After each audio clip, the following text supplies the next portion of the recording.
How goes it? This is Why So Religious. It's good to see you again. I am starting this. I really doubt that anybody will join at first. This is brand new, if you will. So, my other channel, I normally had a good bit of people join from time to time, but uh, as of right now, it's, you know, people are going to have to go to my channel and then decide if they really want to um, come over here. Quite a few have said that they wanted to, but it's still, I just put up the information just a little bit ago, so I'm not really sure if anybody is going to join or is going to be in the uh, watching because I just did it about an hour ago. I just put up a little video saying, "Hey, I'm starting my live stream channel coming out for this one instead of my normal." So yeah, it's gonna take some time. It took like a year and something for just for me to get to 182 subscribers. So, and that was with 100 videos. I think I'm at 110 or something like that. So, it takes time, but it's okay. And, I'll admit it hurt when I got my strike because, I wasn't getting subscribers, you know, quite frequently until I started doing my live stream. And then I was getting about 10 a week, which for a small channel, that's a pretty big jump, and it hurt, really did. You spend hours and hours that accumulate into essentially days of producing content. And right when you start, getting a little bit more of a following, it just disappears, so it's not the easiest thing to digest. Um, let's see here. I think Rob messaged me. Right now.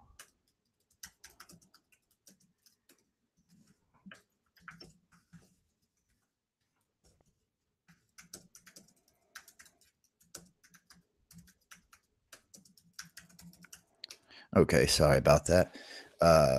So I might be getting Rob from um Gin and Tonic to come on, maybe, if he's free.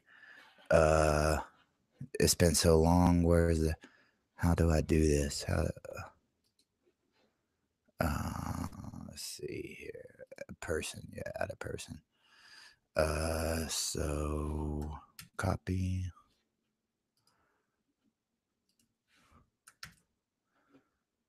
Okay, there we go.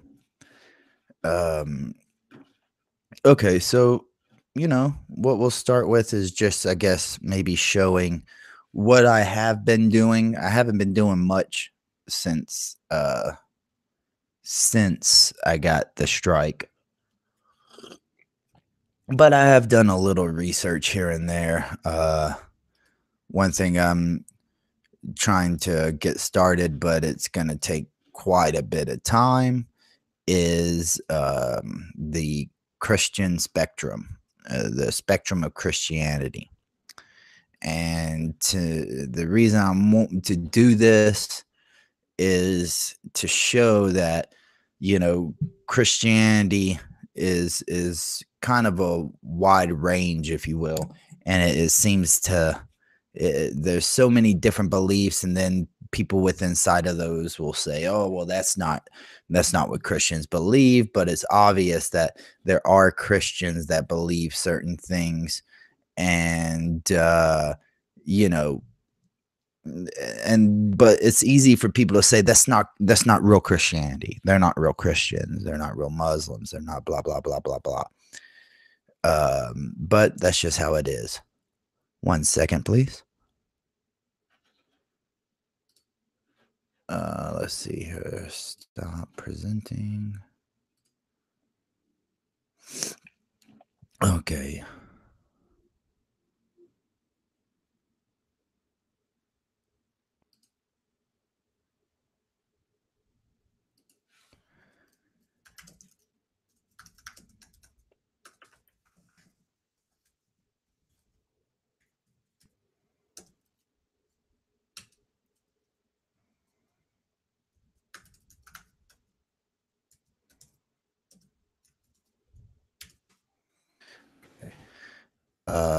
So let's see here. We'll go back to the screenshots real quick. Okay, so as we see here, I've got, and anybody who knows from my other channel, this is how I do my research. I screenshot things. And then that way I can have personal references to the websites and to everything. But as you see here, I have 110 photos of just these, various Christian sects. I started through here on this website that pretty much shows uh various sects of Christianity, and it gives a little description of the religion. But then what I decided to do after I did that was just go down the list essentially, and do Catholics. And I went ahead and decided to screenshot all this information, and I have to go through it and break it down.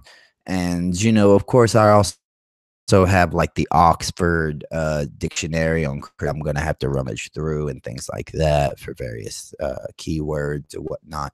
So I have been doing that. And also over here, what I've started is go ahead and pull this down a little bit. I went on to Titans TV the other day because he was talking about the Kemetic philosophy, as he calls it. He says it's not a religion. And the thing is, he even says that the gods protect him. So I don't understand what philosophy is based off of having gods protecting people. But there we go. That's the open-ended question. And I didn't want to push too much on his channel because, there's a bunch of Muslims on there and they wanted to talk about Islam, of course, and all that junk. Same old apologetic, same old bull. And but I did ask him a very simple question, and I felt like he straw-manned me.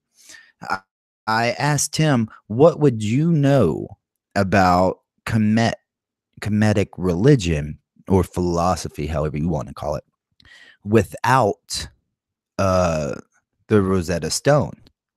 So he, and I have screenshots of the books and and the Wikipedia page that he brought up. And what was funny to me was he was saying that there's people throughout history that still understood it and such. And that's fine. But I asked him what he would know, not somebody in the 1100s, because it's totally possible for the information to die from 1100 AD up until the 1790s, when the Rosetta Stone was found and then translated, and then we actually understood hieroglyphs. And I kind of got straw manned because my question was very personal towards him. What would he know? What information would he have about his religion if it wasn't for the finding of a stone almost 200 years ago, or 100 and like 160 years ago, whatever? And 140. And, he couldn't 200. Yeah, I'm right. Sorry, I'm getting stuck here. I haven't live streamed in a long time, so I'm trying to get used to continuously talking again. But and that was my whole point. And he actually came from a basis that he says that essentially, and this is me paraphrasing, this isn't verbatim, but he's saying that he feels like there's a narrative in Western scholarships that the Rosetta Stone was the only way that we really found out about the hieroglyphs and the information involved with them. And he was saying that there's still people who could read them and write them. And I was wondering, and I followed up with a line of questioning, and a guy in the comment section even said, he's like, this is an interesting line of questioning this guy's asking. So his whole premise was that there was people who already knew and was passing it down, this information amongst sects and stuff, priests or whatnot. And I was saying, so why didn't they just have somebody translate it for them? Why did it take historically people to find a piece of rock, okay, with inscriptions on it before that? Okay, why couldn't they just find these people that you're alleging that were still around between the 1100s, which was the information that he brought up, that there was a person allegedly in the 1100s who could read and write it. Okay, and even if that's true, which I'm not saying it's not true, it's not something I really heard or that I've ever known to be verified. That still doesn't answer the question that I asked him, which is, what would he know? Just because somebody in the 1100s knows something doesn't mean that you know that. And that information doesn't necessarily pass on.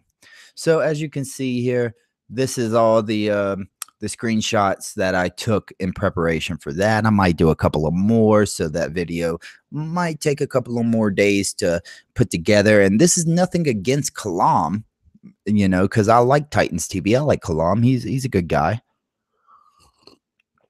But you have to be able to criticize people who you admire and who you like. That is the most important form of criticism, because if you disagree with somebody and you don't like them as a person in general, what's the criticism going to do? Who is that going to benefit? All the people who don't like them, and then all the people who do like a certain person are just going to take that criticism as, oh, he hates him. That's all it is. It's nothing more than that. It's just shots fired. But if it's somebody that you respect, that you admire, that you agree with on various positions, maybe not all, but on various, then that criticism and critiquing can go a lot further. All right. Sorry. I think I got a couple of messages from Rob.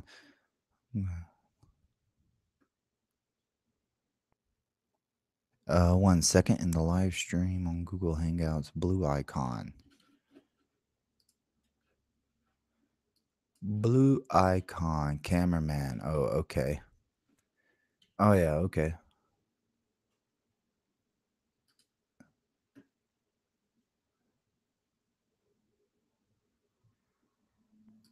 Okay. There we go. Tell Rob that what he asked for is done. Okay. So that's some of the things that I've been looking at. I've been trying to do, building up to, and it's partly my fault that I haven't already started this live stream. Oh, hello, Academic Screeching. I didn't even see it that you wrote. I appreciate your welcome back to me, and I don't know how long you've been listening for or whatnot, but what I did was just go over some of the things that I've been working on.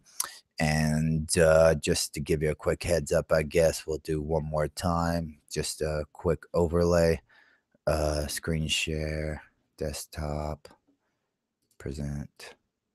Okay, so right before I got the strike on my live stream, I was putting together the Christian spectrum, or a spectrum of Christianity, to show the different beliefs within Christianity and how far they differ and how close some of them are. And as you can see here, and you followed long enough academic that I believe, this is how I do my content. I do screenshots of all my information, and piece them together. Before, on my original style of videos, I would just put all my screenshots on there. That way people can read the content and they can see the website that I took it from and everything. And it saved me time, from having to list sources, and I could just read straight from the screen. It was a lot easier that way. But now I'm switching over to a PowerPoint display system, and it takes a little bit more time because I like messing with the background. I like personalizing a little bit, and then I have to write out all of the facts, and then I'm trying to get better at listing sources. That way people can't complain, oh, he's just writing stuff in. I can never find his information. So all right, so that's something that I was working on. And then also all this stuff over here to the side is going to be a video about Kalam's Kemetic religion, even though he calls it a philosophy. I'm not really sure that because I've heard Kalam, and this is what I said to him. I mean, I didn't say this to him, but I wanted to, but I didn't want to take up too much time on his channel because everybody was wanting to talk about Islam. But I've heard him say the gods protect him. I've never heard of a philosophy that's based on gods protecting people. Now, I've heard of religions, and he said very specifically yesterday, he said it's a Kemetic philosophy. Kemeticism is not a religion. Okay, if it's not a religion, then why do you have gods? And I appreciate you pinning my comment on your recent video. I appreciate it. John Gomer is a philosophy, not a religion stance. Oh, I would like to see that video because, there's even a Kemetic website like kemet.org, and they call themselves a religion. Now, what I take from it, and I mentioned to him, I said, if you ever want, because I'll admit, I'm not as well versed in Kemetic religion, philosophy, whatever, don't want to step on any toes here. So I even told him, I said, I asked my one question, which was just plain and simple. What would you know about the Kemetic religion without the Rosetta Stone? And like I mentioned just a few minutes ago, I feel like I was strawmanned on that whole position. I asked a very personal question, and I got a generalized answer. But if he ever wanted to, and this is what I told him in yesterday's live stream, I believe it was yesterday, I said, if you want, present your information. I'll get back to you. I'll do a little bit more research myself, and you and I can spend a live stream talking about this, because I don't see what you see. Yeah, and his position is that throughout history, hieroglyphic knowledge has been passed down, and the source that he named inside the book was a person in the 1100s. And to think that there's no way for that knowledge to die out between the 1100s and the 1790s that the Rosetta Stone was found, to me seems a little bit ridiculous. I know that's a harsh word to use against the Kalam, I guess, but yeah, that's ridiculous. It's like, and what I took from it was no different than that Australian Muslim migrant woman who was on Q&A who says, Sharia to me, Sharia or how Linda Sarsour will tweet out that Sharia is praying 5 times a day, or Sharia is not having to pay back student loan debts because there is no interest. Well, that's a form of it. That doesn't make it the whole concept. And that's what I was kind of getting at with him. All right. So let's see here. Seems like Rob Speaker's Corner said that he might join, and that he might get a couple of Muslims on, because he asked me what the topic would be. And academic, if you want, we'll talk about this. Do Muslims worship Muhammad? Like, I would say Quranist Muslims don't. You know, they kind of have more of a mythical side to Muhammad, in my opinion. They in mythical, I mean this. They believe he was just a prophet, right? They don't think that his miracle was the Quran. That is the Quranist stance. But the reason I say mythical is because they don't really care about any details of his life. And it's kind of weird if you look at it from the Abrahamic stances, where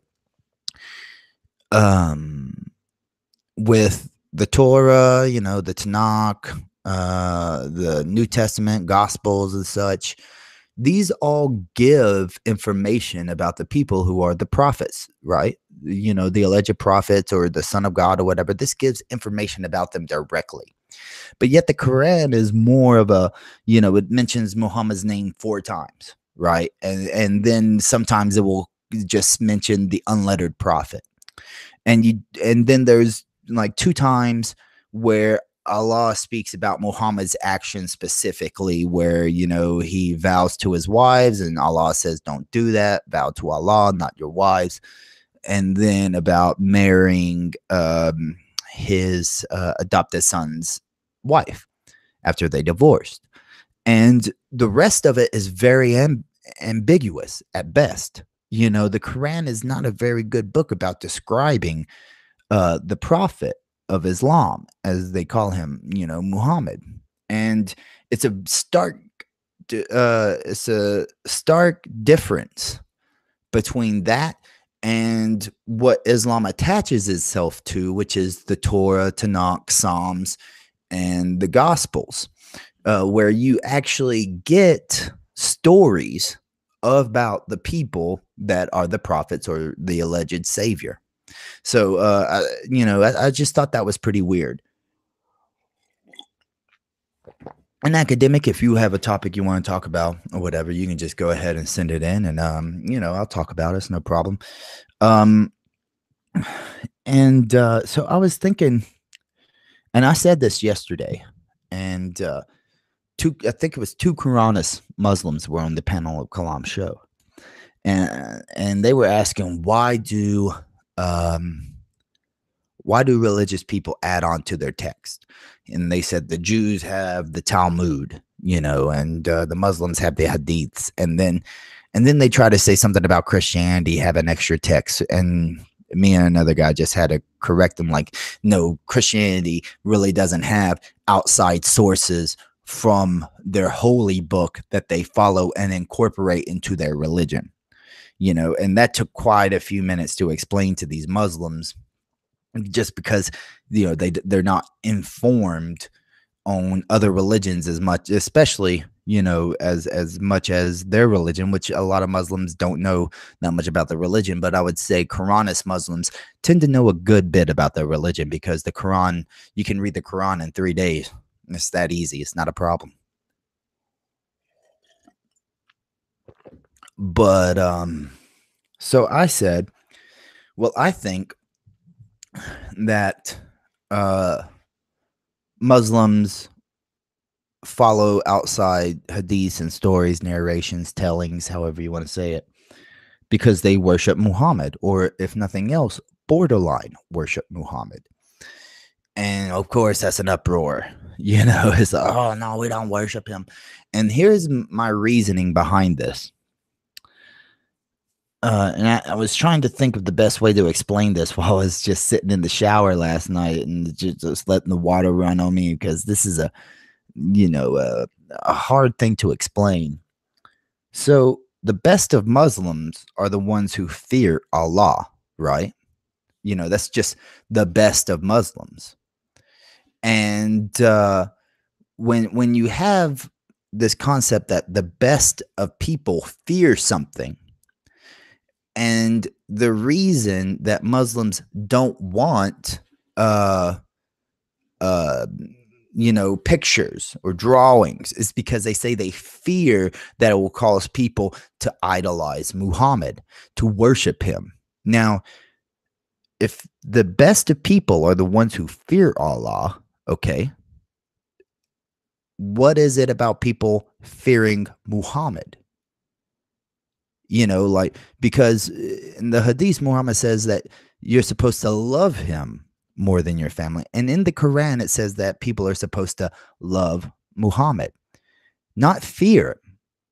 Okay. So if Allah has a level of fear, right, that you're supposed to attain to get into at least one of the seven paradises, but then you're adding a certain level of fear to Muhammad being worshipped similar to Allah, then you are actually fearing Muhammad and worshiping him through fear.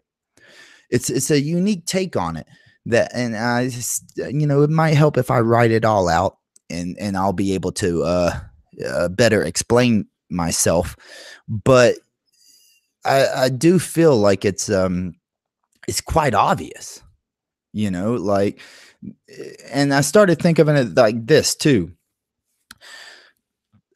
I've never heard Muslims say or cause such an uproar about uh drawing Allah, right?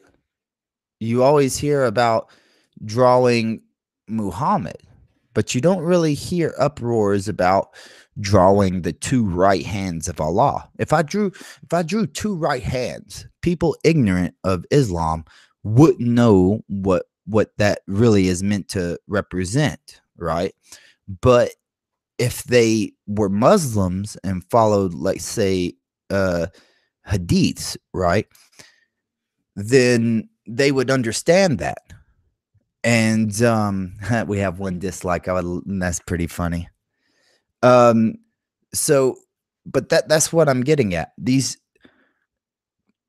They would know, but would it cause the same uproar is the question. If I drew a shin and said that this is and just wrote James's shin on it, right? Yeah, that's haram. You're not supposed to draw. But then if I erase the name James and put Allah, it's haram. But is it blasphemy? And would it cause the uproar that it would if I wrote, if I drew one set of regular hands and I put James's hands over it? Well, yeah, that's haram. You're not supposed to do that. But it fails in comparison if I just erase the name James and put the name Muhammad's hands over top of it. And I started thinking about that. It's rather weird,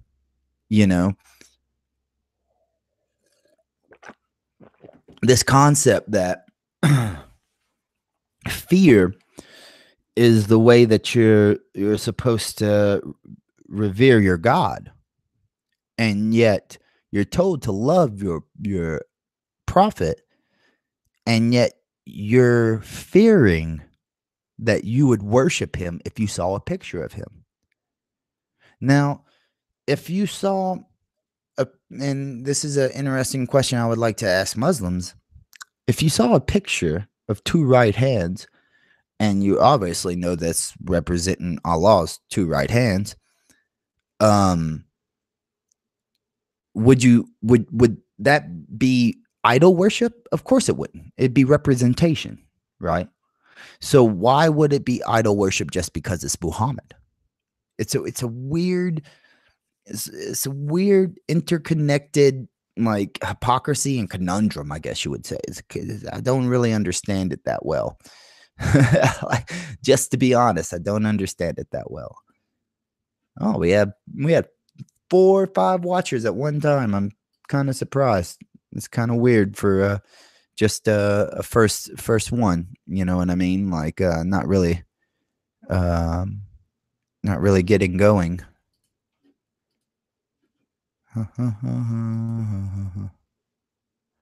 Okay, let's see here. That's weird. It says I'm on. It says I'm on the Why So Religious uh page. Huh. There we go. Switch over here. I got fucking 2 accounts. I'm not used to it at all. Just not used to having to deal with the back and forth and the bullshit. Okay, so that's pretty much what I just planned on talking about. I mean, if anybody wants to chime in, I see we got like 4 or 5 people watching right now. So if y'all want to chime in, go ahead. Let me know what y'all want to talk about.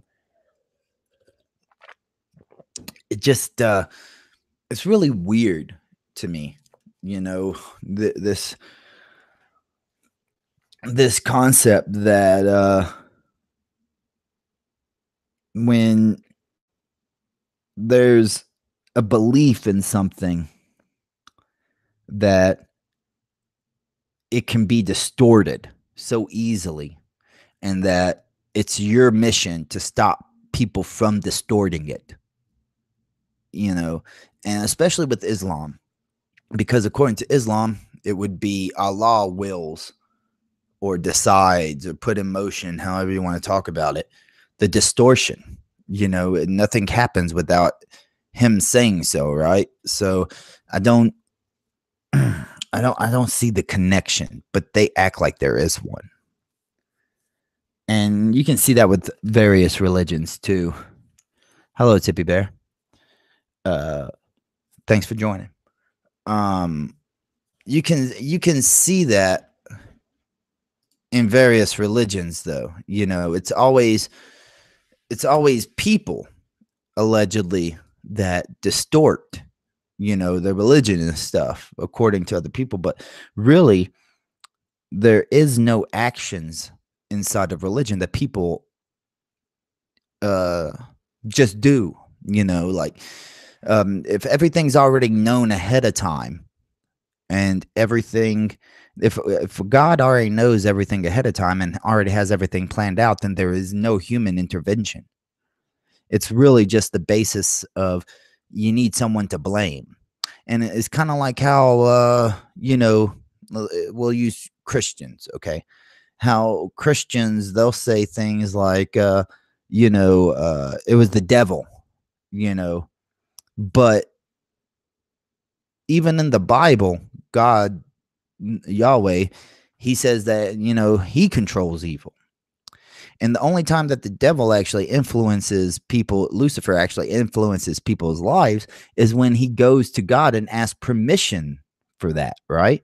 With Job, he actually goes there and makes a bet, and it's kind of funny that I always thought of it how it's drunk driving. Okay, lots of people die by it. It's a horrible thing. I've performed drunk driving before. I've learned my lesson.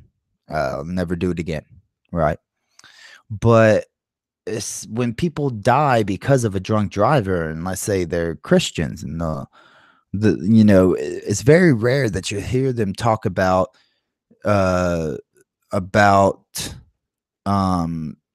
yes, there is a bet, Tippy. It is a bet. Lucifer goes to heaven, says that he can make Job not be as much of a religious man, and God takes the bet. But it's a gentleman's wage. It's a gentleman's wage, huh? You're good apologetics. But it's very rare that they'll say that person died due to God's plan, as opposed to that they'll blame the person. Okay, Tippy, just because somebody knows the outcome of something doesn't mean it's not a bet. Okay. I can know the outcome. Hello, cool. I can know the outcome of an event. Okay. Because let's say that it's set up, like the World Series. Okay. And then like the 1913 World Series or whatever. It's still a bet, even if I know the outcome. And yes, it is a bet. It's completely a bet, and he lets him do whatever. There you go. I love how you tell me what it is. Okay? If it's not a bet, you give me the word that best describes it. Because as of right now, the word bet is actually the best way to describe when somebody comes up to you and says, so God already knows what will happen, so there's no free will too. There you go, Tippy. You can't have it both ways. You can't say that there's free will and God already knows what's going to happen. And then here we go, you saying it's not a bet just because God already knows what's going to happen. I can know the outcome of something and still bet on it. Do you understand the difference here, Tippy?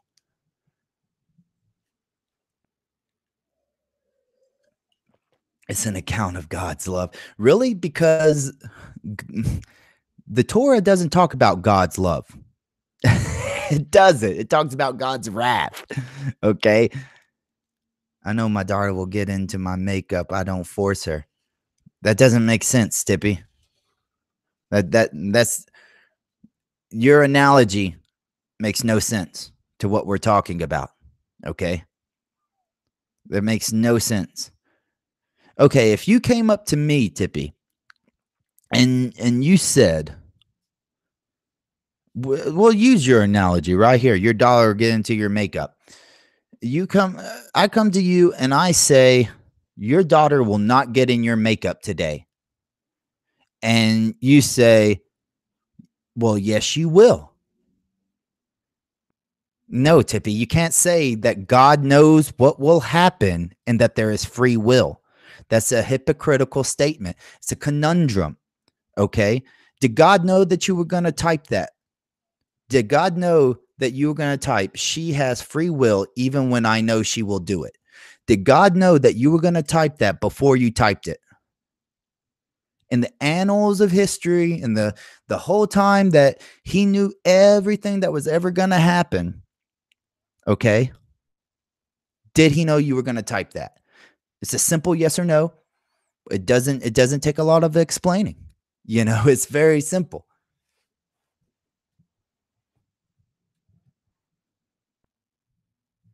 Look, just answer the question. Did God know that you were going to type, she has free will? Did God know you were going to do it before you did it?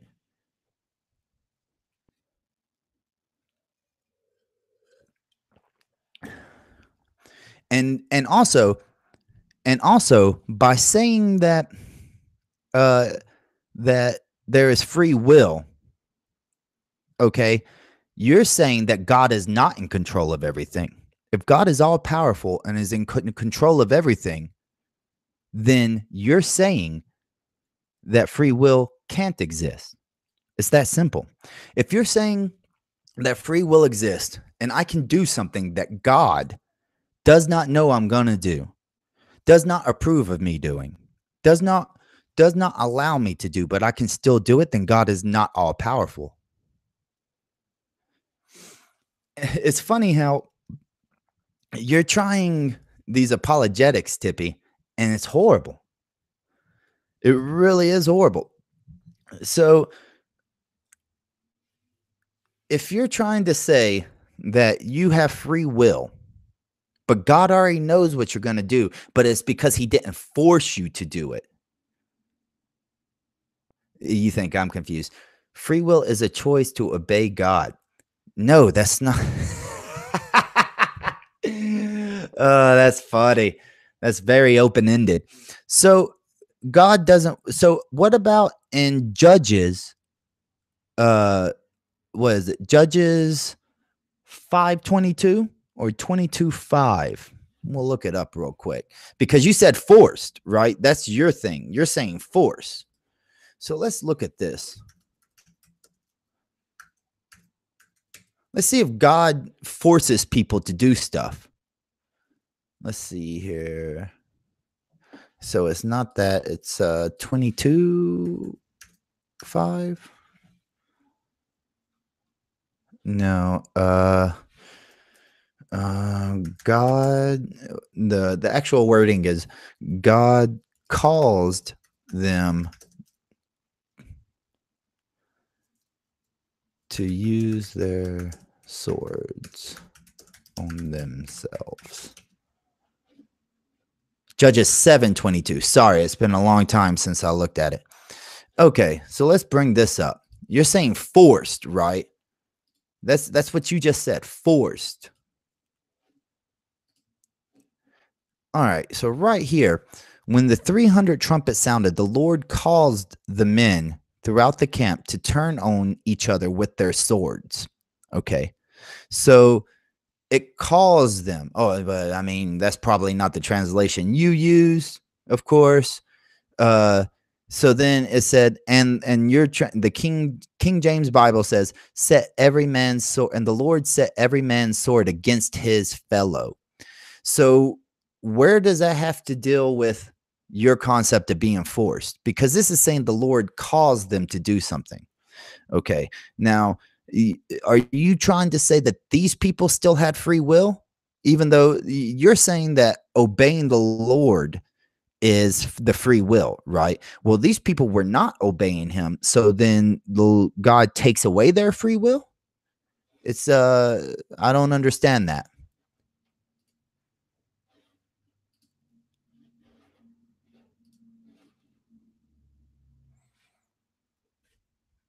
Let's see here. Show the whole passage. I just did. What are you talking? I gave you not only did I show the whole passage, I showed like 7 translations. Okay, I mean 7 interpretations, translations, however you want to put it. They chose to obey. No, God caused them to set their swords on themselves, okay? Which means he made them do it. You understand that? That's not free will.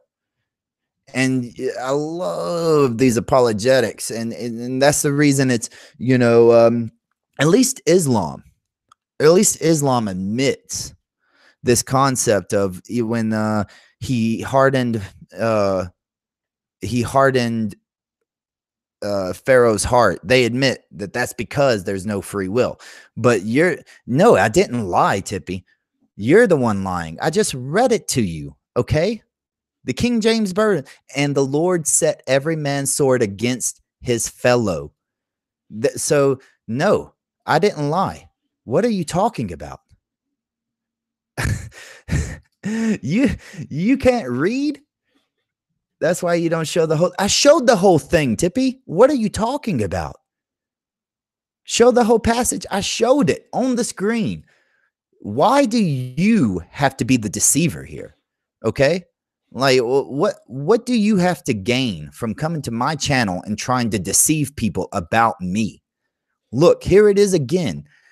This is 1, 2, 3, 4, 5, 6, 7, 8, 9. 9 different accounts or writings, okay? Interpretations, different Bibles.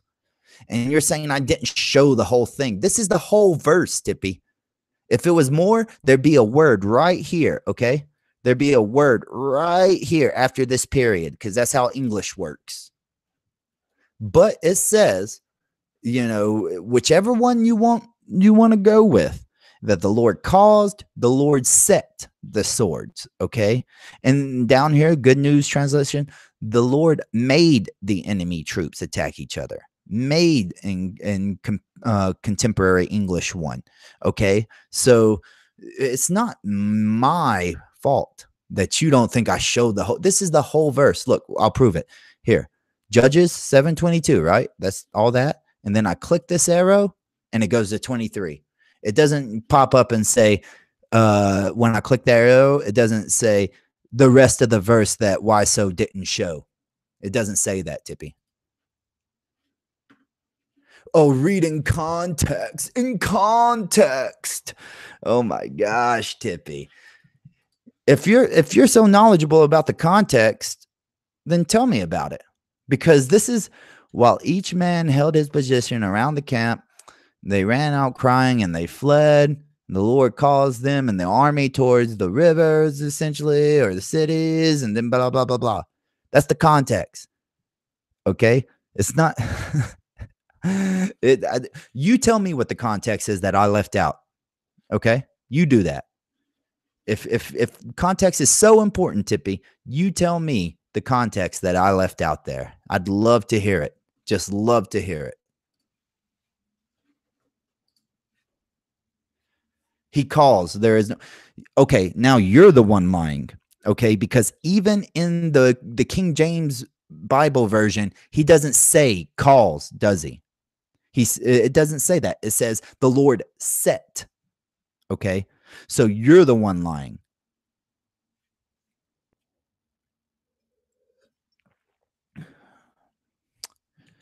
Okay, Tippy. There you go. You're the one lying because you're the one who's not even using the actual word. I used the words that were being used. Caused and set. You say call. Okay. So, and this goes back to the conversation about abortion in the Bible. You say, well, I don't read that in there. I only read what the Bible says. Well, you just lied right there and said that he calls. Nope, that word is not in there, Tippy. So you're the one who's not even playing by your own rules. They are choosing to obey him to kill themselves. So God supports suicide, right?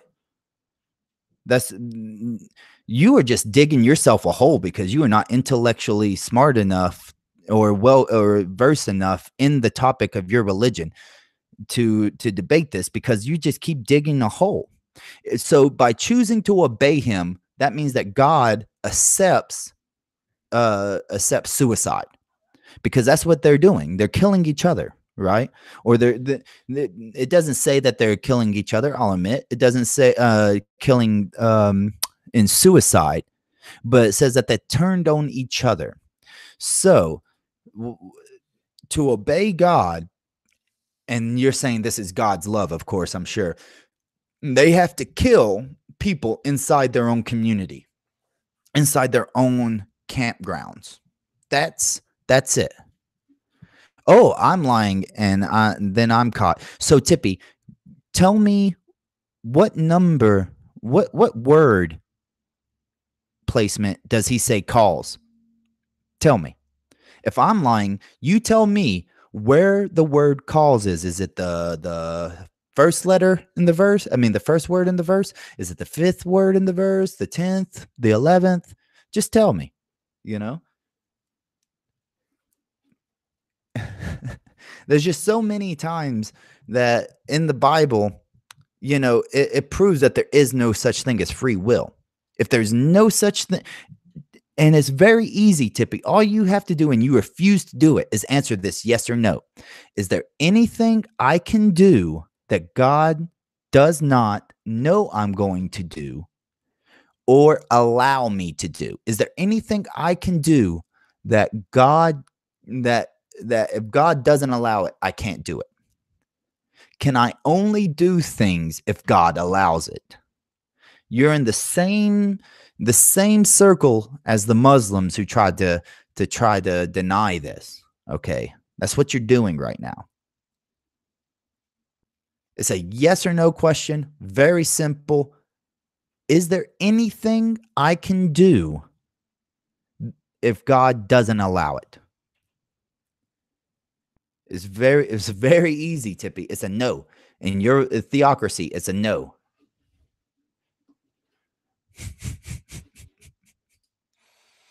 You know, I definitely missed doing this.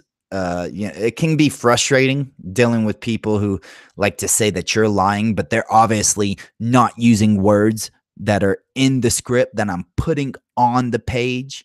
They're claiming that I'm lying by not showing a whole verse, which I showed 9 different versions of one verse, and then they say, what about the context? And the verse itself is the context because it's talking about a battle. Okay, there's no more context needed. You know, and then that is one thing I will say about most, not all, but most atheists, agnostics, and such. We can answer generally in yes and no's when asked to, or we, for the most part, if we have knowledge on a topic, we can go into it a little bit better and describe various things. But when you ask a religious person something about a yes or no, it's never simple. It's never black and white. It's the context. Okay. And then when you mention that the context is very simple, very simple. They're in a battle. Okay. Some trumpets sounded, and then the people were caused by the Lord, or the Lord set the people to set their swords on each other. Okay. And here's the big thing about that, to be, especially with your King James version. Okay. And let's break this one down, actually, because this actually would show they're using the same word, right? For the Lord to set, and then the Lord set every man's sword against his fellow, even throughout the all the host. Okay, there you go. That's it. Boom, over with. He set every man's sword against his fellow. He did it. He caused it. He did it. It's that simple.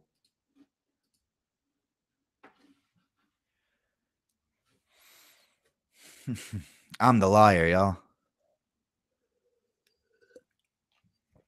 You know, for being a liar, there's a lot of people who see it the same way, Tippy. Everybody that's not inside of your circle sees it the same way. That's what I've talked about before. You know, how a Muslim and a Christian disagree on something. Christians are going to side with the Christians. Muslims are going to side with the Muslims. An atheist and a Christian. Most of the time, the Christians are going to stick with the Christians, and then the atheists with the atheists. But the weird thing is that the atheists can also get Muslims on their side, or sometimes Muslims might agree with Christians, but not, especially not when you're going to say that Jesus died on the cross or is the Lord and Savior. They're never going to agree with you on that. So it's, inside your own bubble, your own circle, yeah, people think that I'm lying. And they'll say, no, she just misspoke. Even though she wasn't spoken, she took the time to write in. He calls his people. He doesn't force them. So she's the one who's not using the correct wording, but I'm the one who's lying. She's the one who's claiming that I'm not giving the whole verse, but I'm the one giving 9 different Bible interpretations. Okay. And it's everybody inside her circle. If like Ken McCracken was here, he'd be like, "Oh, Tippy, you're nailing them. You got them." And then I point out, well, she's using words that aren't even in there. Oh, well, that's not the issue. The issue here is that you're wrong. You're the atheist. And then you got academic screeching, who's probably watching. He's like, well, yeah, it's going to be why. So religious is right and Tippy is wrong. It's people. And then we could have Jon Snow, the Muslim, come in, and he'd probably agree with me and not Tippy. Everybody outside of their own bubble, their own circles, their own theologies, their own beliefs tend to see it against you, Tippy, and against your apologetics, which I would love for evidence of free will, like inside of theological belief of Christians and such. I would love that, but I don't believe that there is any. I just don't believe it. Historically, I just don't see it being like that. She- I guess she jumped off. We only got two people. I'm probably one of the people watching. So just try and keep up with the comments, but if there are any. But it's hilarious, man. It's I have faith that the Bible is 100% true. So therefore, anything you say is a lie, you know. And the reason and the logic was so flawed right there when she said, well, it can't be a bet because God knows what's going to happen.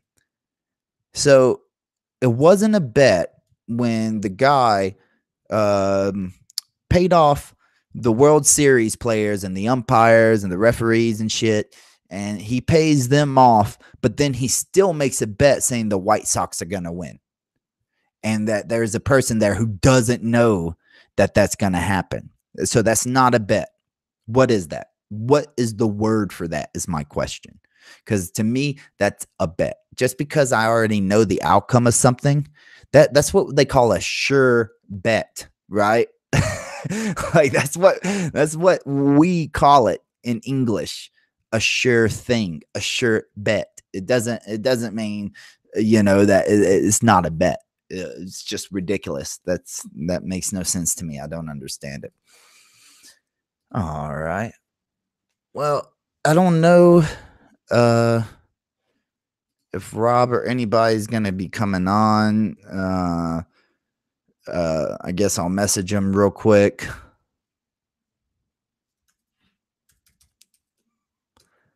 Just sent him. So question mark? What's going on here? It's kind of funny. I'm such a small channel, and I'm actually even smaller now considering my live stream or whatever. And the first thing I encounter, of course, is a person who comes on and claims that I'm lying, that I'm deceiving. And Tippy knows that if she wanted to, she'd come on here and talk to me, on Google Hangout, not a problem. We'll get into it. Bring scripture, don't care. But of course, people are busy. They have their own thing going on in their life. But the dedication it took for her to say, oh, well, he's live stream. He has a new channel. He's live stream. I gotta go check out this lie. I gotta go see what propaganda he's spilling out. Oh my gosh. and and use the King James version, not the Vatican NVI.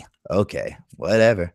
Show the whole passage. I did. Oh my gosh, man. This is it's one of those things that I think the reason that religious people such as Christians, predominantly Christians, want to hold on to this concept of free will is because they don't want to blame things on God, right? Like it's the same reason why they'll say, the devil made them do it, or that's just evil.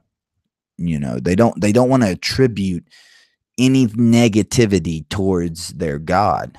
And if someone gets caught doing something bad, they don't want to say, well, God condoned it. Like God is the one who set in motion and allowed this person to do this. They don't like that. That's the reason I believe they like to hold on to this concept of free will. Because if they admit that theologically there cannot be free will in an all-knowing, all-powerful God. Because if he's all-powerful, but he doesn't control people or actions, thoughts, then he's not all-powerful, or he's choosing not to use his power. Which is it? It's a huge theological hole that they've dug for themselves, essentially. And by trying to hold on to this concept of free will, right, they can eliminate anything bad being from God, even though the Bible does say, God does say in the Bible, Yahweh, whatnot, Elohim, that he controls good and evil, that he controls everything, and uh, what it's kind of weird is even in Job, God tells Lucifer to do whatever, he's like, okay, go ahead, do whatever you're going to do to him, to Job. And did God share his power there?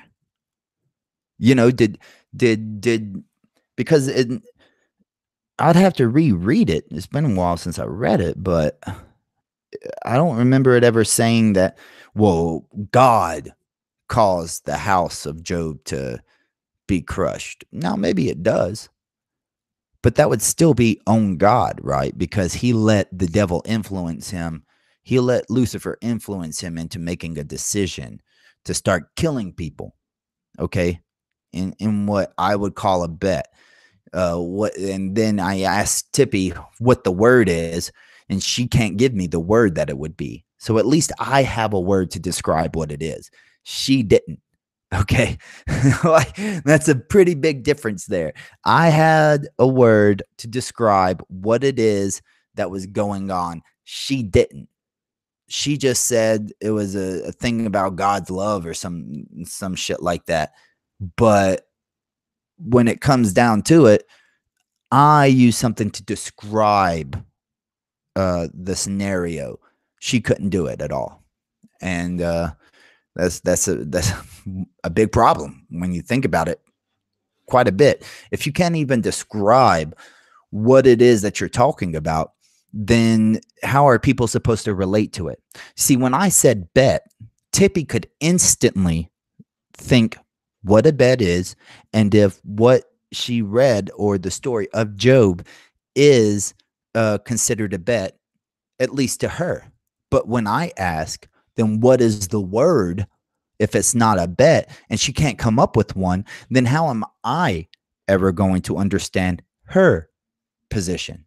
Okay? That's kind of the point that I was getting at right there. All right. I mean, I don't know. There's probably plenty of other times. You got Pharaoh's heart was hardened.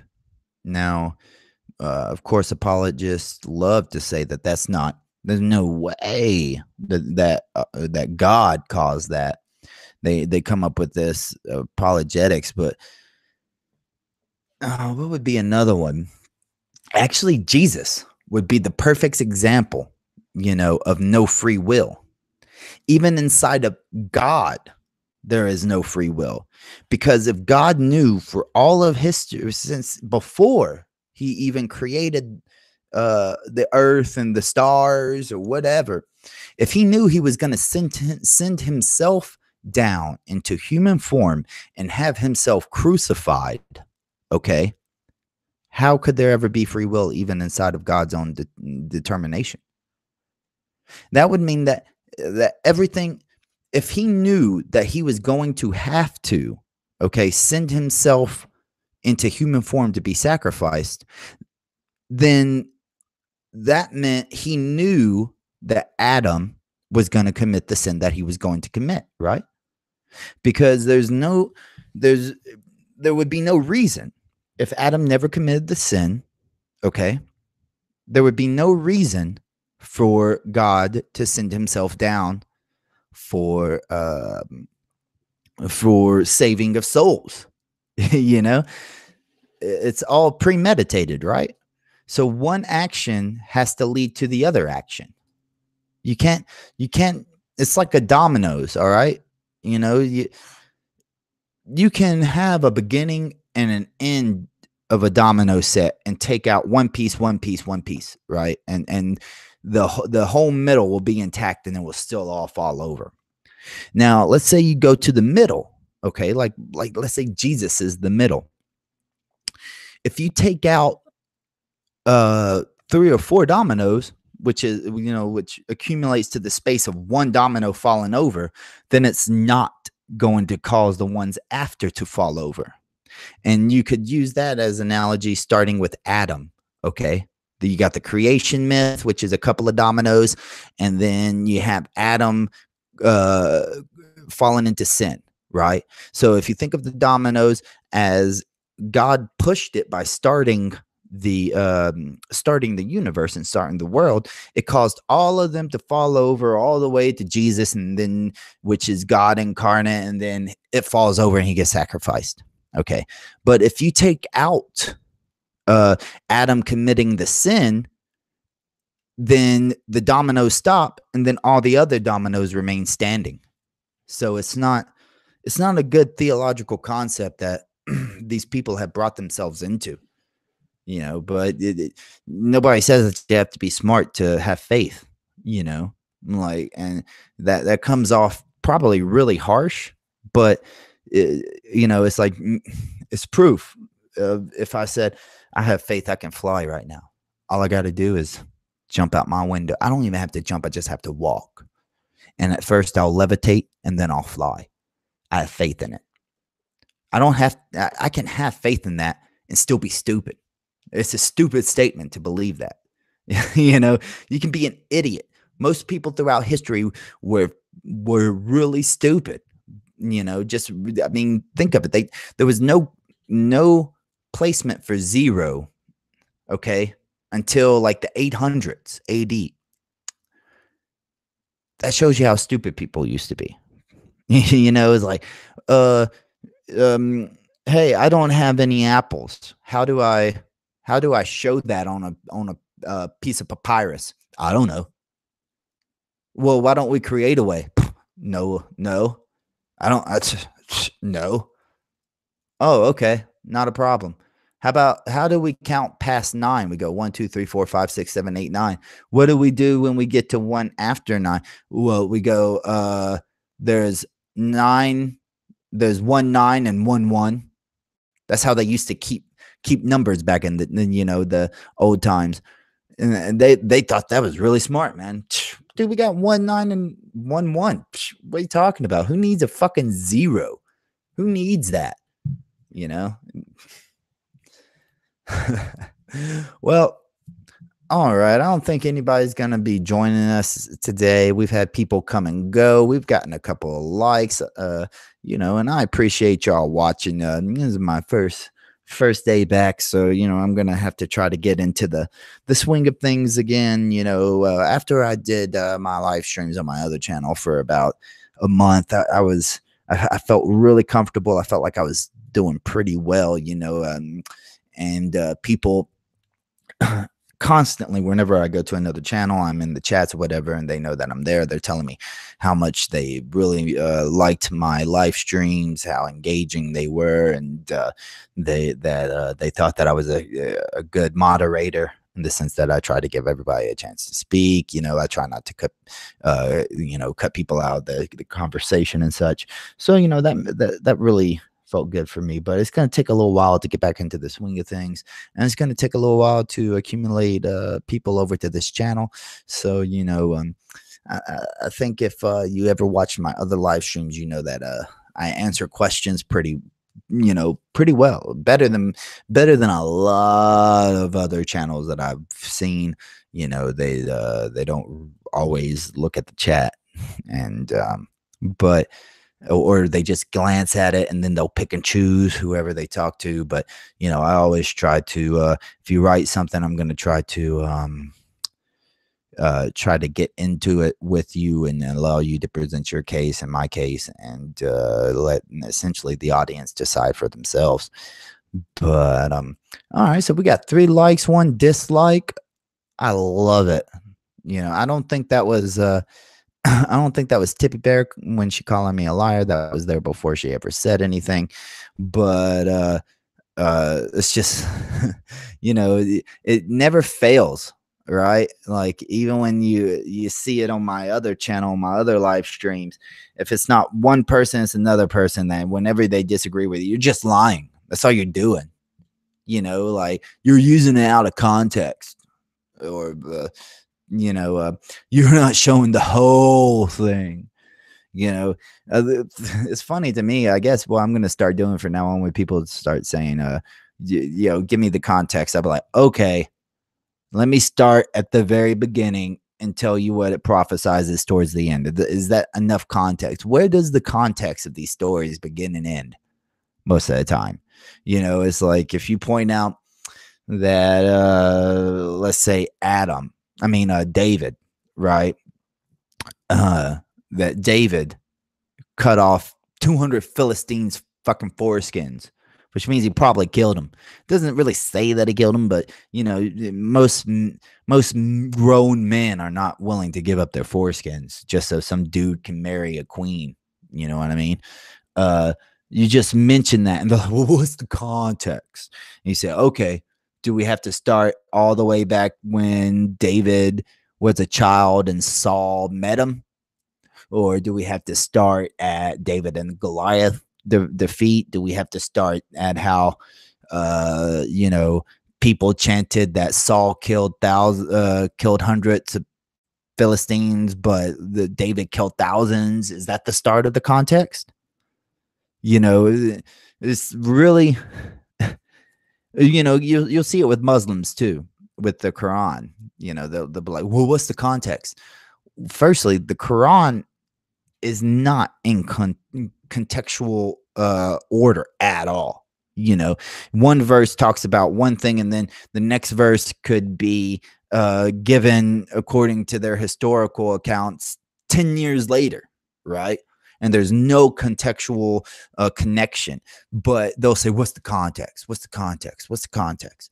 Like nothing could ever stand on its own with religious people. And that's kind of weird, isn't it? That nothing can stand on its own. That it's always about what came first and what came last, and then look at the middle and then try to imagine yourself at the time of those people and this and that. It should just be easy, shouldn't it?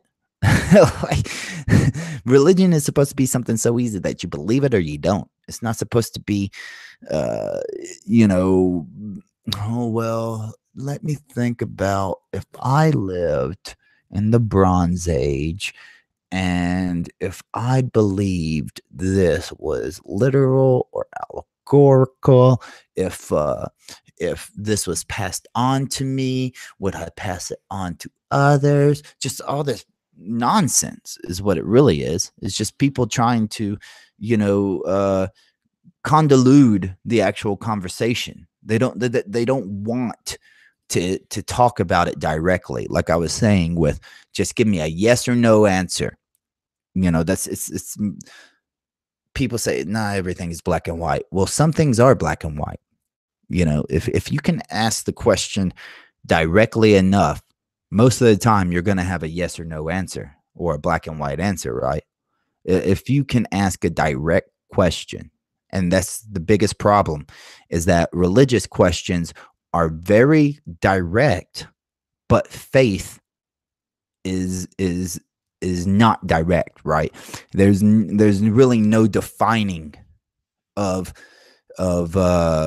faith, even in religious stances, because you can have faith that the Bible is inerrant, the inspired word of God, or you could have faith that is allegorical completely. You can have two spectrums of it. So it doesn't lend itself to yes or no, black and white reasoning, right? It leaves itself open to, well, there's a reason for that, and you didn't cover it because you don't talk about the context, the historical narrative, and all this other bullshit, and I think that that's a big problem with it. And that's why, just like with Kalam yesterday, I asked a very direct question about his religion, even though he calls it a philosophy. I asked a very direct question. I asked, what would you know about your Kemetic religion without the Rosetta Stone? And what does he do? He pulls up information about people who were in the 1100s who allegedly knew how to decipher and could read and understand hieroglyphs. Well, yeah, but that wouldn't you still wouldn't know anything about it, right? You Kalam would not understand what his religion is because between the 1100s and 1799, it died off. It's not it wasn't being practiced, at least to the point where a common knowledge, or how we would say. And what when I asked, what would you know? And I'm saying to you personally, and then he replies about somebody in the history.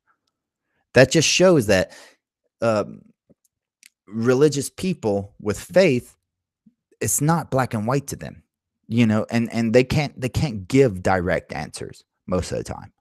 Because if Tippy just, it's like Tippy tried to give a direct answer and dug herself into her own hole.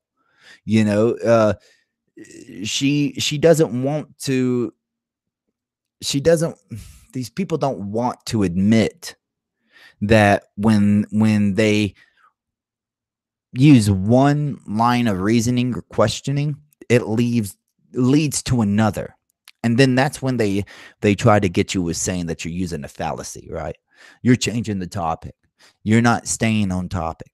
No, sometimes topics are circular, right? Sometimes you have to use somebody's words against them, okay? So that you can get back to the original conversation. Because that's anybody who's followed me long enough knows that that's my favorite thing to do.